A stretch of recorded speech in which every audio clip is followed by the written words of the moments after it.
Somewhat out of the blue, a press release appeared today on the Williams F1 website stating that they're to partner with Triumph Motorcycles and a number of other organisations on a 2-year project to improve innovation and the capability of the British industry when it comes to electric motorcycles.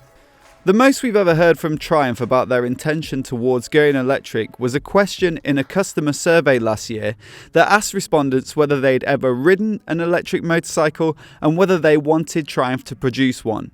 But today's announcement seems like a much more significant step in the direction that the industry appears to be heading in.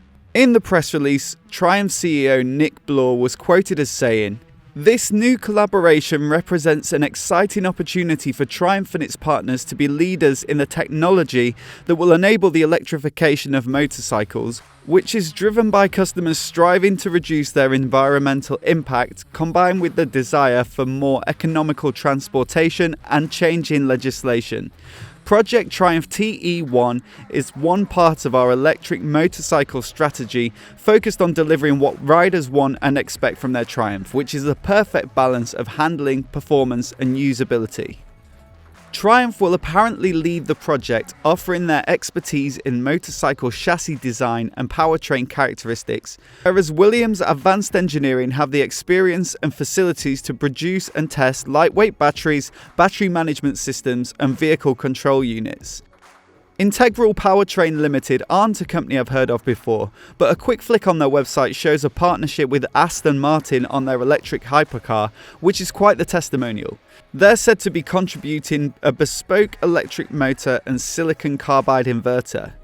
WMG, a department at the University of Warwick, will offer electrification expertise through modelling and simulation. And lastly, the government agency Innovate UK will help with funding. So given that there are companies representing a chassis, battery, motor and the ability to model and fund the project, you might think that there are the makings of a complete bike. But jump back to Nick Bloor's quote. He said that he hopes the project will make them leaders in the technology that will enable the electrification of motorcycles.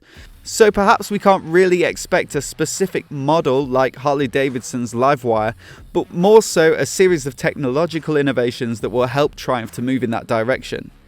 As a city dweller myself, I can see the benefits of electric bikes. If more drivers could be convinced to use 2 wheels, the roads would be less congested, and with reduced emissions of electric bikes, we might enjoy a much needed improvement in air quality. But I know from reading the comments on my videos that not everyone's convinced, and I myself also love the sound and feel of a noisy Triumph Twin. Will some of the riding benefits, such as smooth delivery of power and torque, be enough to convince bikers to swap over? Let me know what you think in the comments below. And if you're new here and you want to see more videos like this, hit subscribe and I'll see you next time.